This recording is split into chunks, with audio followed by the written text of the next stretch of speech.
අපි දැන් බලමු චේන් එකක් ගොතාගන්නේ කොහොමද කියලා. ගෙතුම් කලාවේදී මූලිකවම අවශ්‍ය වෙන දෙයක් තමයි මේ චේන් එක. චේන් එක කියන්නේ අපි ගෙතුමක් කරද්දී ඒ ගෙතුම කරන්න පටන් ගන්න කලින් දාන ෆවුන්ඩේෂන් එකට තමයි මේ ෆවුන්ඩේෂන් චේන් එක කියලා කියන්නේ.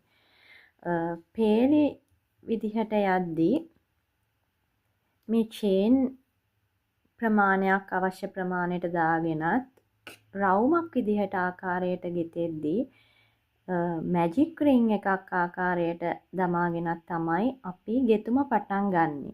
ඉතින් මේ මැජික් රින් එකයි චේන් එකයි ආධාරයෙන් තමයි ඕනම ගෙතුමක් ගෙතුම් කලාවේදී ගෙතෙන්නේ. ඉතින් මේ චේන් එක ගෙතුම් කලාවේදී ඉතා විශේෂයි. චේන් ස්ටිචස් දාගන්න කලින් මුලින්ම අපි කරන්න ඕනේ ස්ලිප් නොට් එක දාගන්න එක. අපි මුලින් ඉගෙනගත්ත ස්ලිප් නොට් එක දාන විදිය මේ විදිහට ස්ලිප් නොට් එක දාගෙන තමයි අපි චේන් දාන්න පටන් ගන්නෙ. මේ තියෙන්නේ ස්ලිප් නොට් එක. දැන් මේ හුක් එක තියෙන්නේ ස්ලිප් නොට් එකේ මේ ලූප් එකේ. මේ විදිහට හුක් එක යාන් එක උඩින් මේ විදිහට අරගෙන මෙහෙම යටින් කරකවලා මේ විදිහට යාන් එක මේ ලූප් එක ඇතුලෙන් ගන්න ඕනි.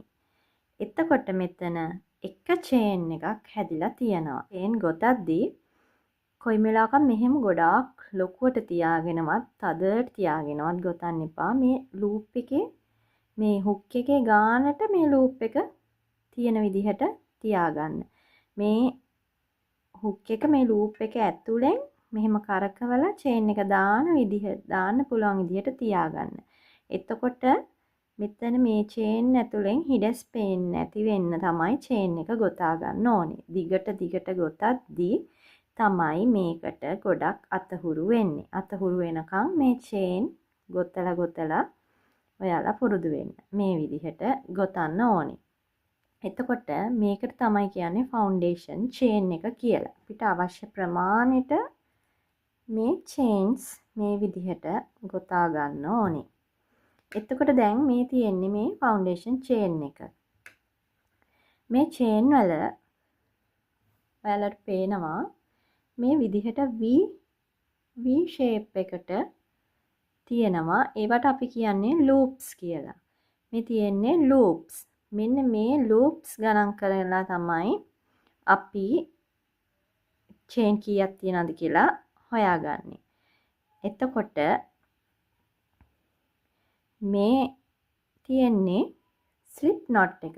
මේක අපි කවදාවත් ස්ටිච් එකක් විදිහටවත් චේන් එකක් විදිහටවත් ගණන් කරන්නේ. මේ තියෙන්නේ ස්ලිප් නොට් එක. එතකොට ස්ලිප් නොට් එකට පස්සේ තියෙන්නේ මේ V එකක් පේන්න පැහැදිලිවම මේ ස්ලිප් නොට් එකට පස්සේ V එකක් තියෙනවා පැහැදිලිවම. එන්න ඒක තමයි අපේ පළවෙනි චේන් එක. මම ඔයාලට පැහැදිලි වෙන්න චේන් 10ක් දාලා පෙන්නන්නම්. එතකොට බලා ගන්න ස්ලිප් නොට් එක මොකද්ද? පළවෙනි චේන් එක පටන් ගන්න මොකද්ද කියලා. මෙන්න තියෙනවා ස්ලිප් නොට් එක. මොකද ගොඩක් අය වරද්ද ගන්න දෙයක් තමයි මේ ස්ලිප් නොට් එක චේන් එකක් කියලා පටල ගන්නවා. මේ ස්ලිප් නොට් එක. මේ හුක් එක තියෙන එක අපි ඒකත් චේන් එකක් කියලා පටන් ගන්නෑ. තාම අපි එක චේන් එකක්වත් දාලා නැහැ. මේ ස්ලිප් නොට් එක දාලා විතරයි. අපි චේන් එකක් දාන සැරේට මේ හුක් එක ඇතුලේ මේම ලූප් එකක් ඉතුරු වෙනවා. ඒක අපි චේන් එකක් කියලා ගණන් ගන්නෑ. මේ අපේ දැන් තාම ස්ලිප් නොට් එක විතරයි තියෙන්නේ. මේ ස්ලිප් නොට් එක දැම්මට පස්සේ එකට ඉතුරු වෙන ලූප් එක විතරයි දැනට තියෙන්නේ. ඔන්න මම දැන් පළවෙනි චේන් එක හොඳට බලන්න මම දාන ආකාරය දානවා. ඔන්න අපේ පළවෙනි චේන් එක හැදුනා. මෙන්න මේ තියෙන්නේ ස්ලිප් නොට් එක. මේ තියෙන්නේ පළවෙනි චේන් එක. මේ තියෙන්නේ පළවෙනි මේ හුක් එක තියෙන ලූප් එක පළවෙනි චේන් එක දැම්මට පස්සේ අපිට හැදුන ලූප් එක. ඒක ගණන් ගන්නෑ චේන් එකක් විදියට. එතකොට මෙතන ස්ලිප් knot එක චේන් 1 එක චේන් එකයි මෙතන තියෙන්නේ. සමහරු ගණන් කරද්දි ගණන් කරනවා 1යි 2යි. හුක් එක තියෙන එකත් ගණන් කරනවා. හුක් එක තියෙන එක ගණන් කරන්නේ. දැන් මෙතන පැහැදිලිවම පේනවා 1යි තියෙන්නේ.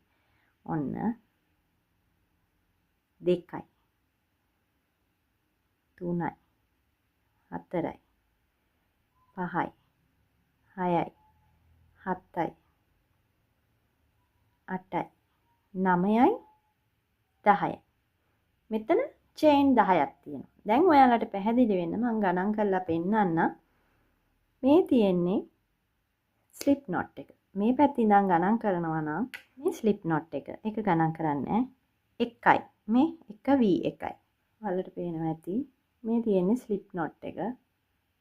ඒක නැතිව ඒක අයින් කරලා මේ පළවෙනි V1 1යි 2යි 3යි 4යි 5යි 6යි 7යි 8යි 9යි 10යි. මෙන්න 10යි. මෙන්න මේක තමයි දැන් අපි චේන් 10ක් දාගත්තේ. ගණන් කරද්දී 10 වෙනි චේන් එක එන්නේ මෙන්න මේක. මේ ඊට පස්සේ එන එක මේ හුක් එකේ තියෙන ලූප් එක. ඒක චේන් එකක් නෙමෙයි. ඒක ගණන් කරන්නේ. එතකොට අපි මේ පැත්තේ ඉඳලා ගණන් කරනවා නම් 1යි කියලා මේක ගණන් කරන්නේ. මේ හුක් එක තියෙන එක ගණන් කරන්නේ. ඒක හොඳට මතක තියාගන්න. මේක ගණන් කරන්නේ. හුක් එකට පස්සේ හුක් එක තියෙන ලූප් එකට පස්සේ චේන් එක. 1යි 2යි 3යි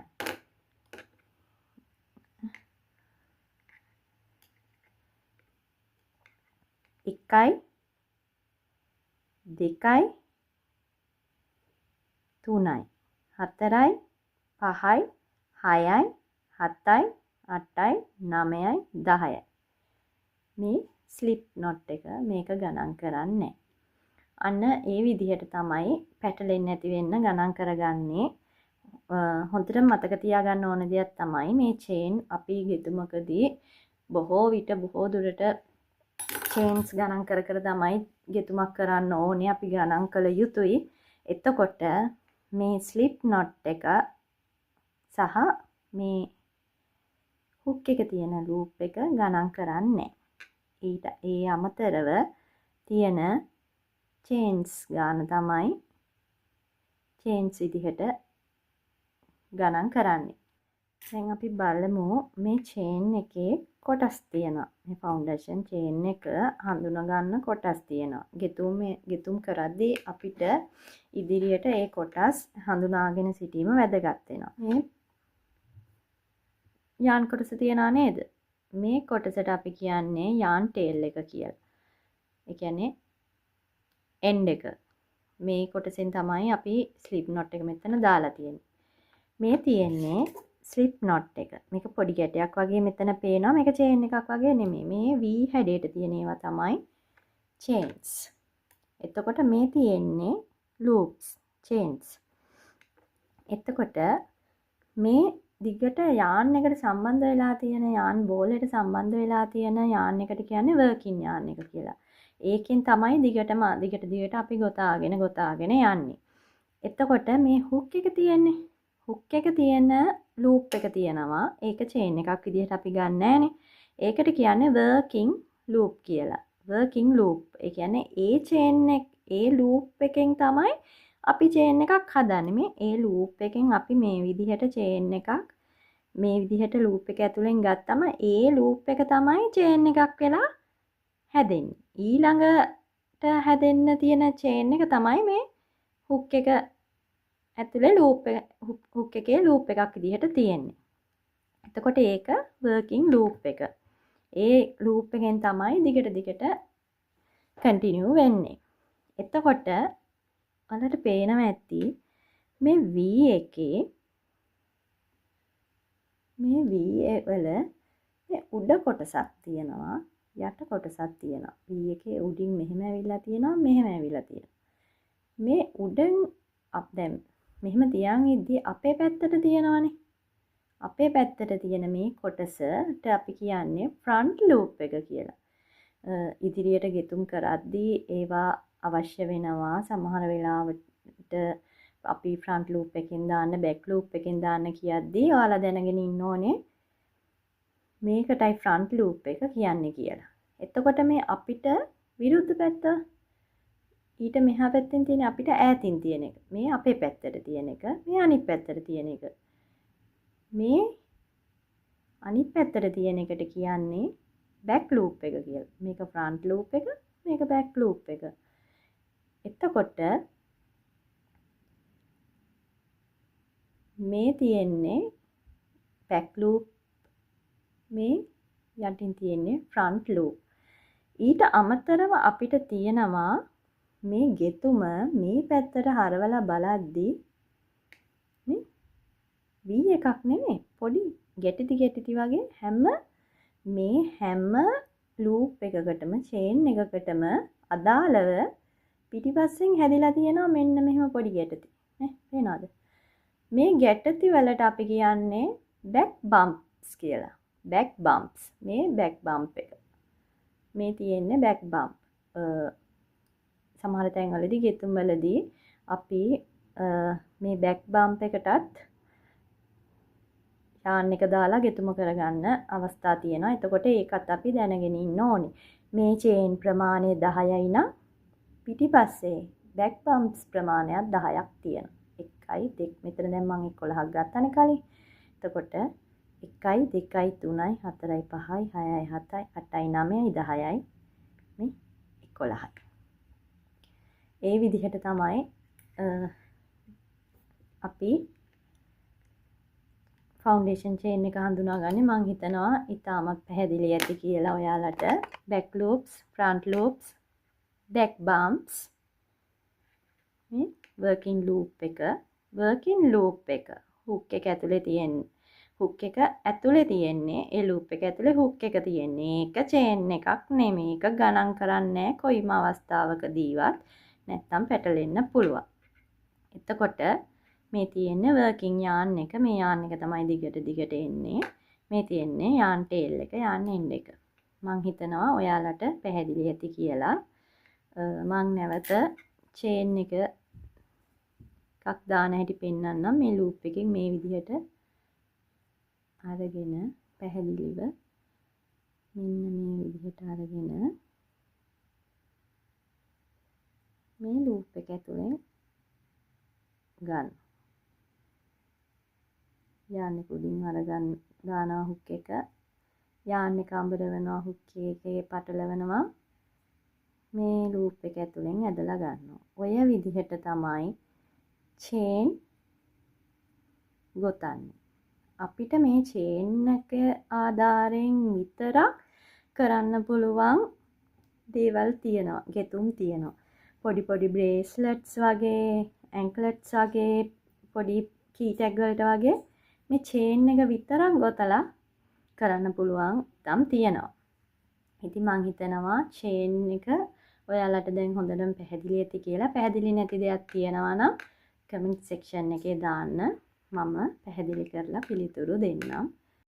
ඉතින් මේ වීඩියෝ එක ඔයාලට වැදගත් එකක් වුණා නම් කමෙන්ට් කරන්න, ලයික් කරන්න, ෂෙයා කරන්න කියලා ඉල්ලනවා. මගේ channel එක තාම subscribe කරලා නැත්නම් subscribe කරන්න කියලාත් ඉල්ලනවා.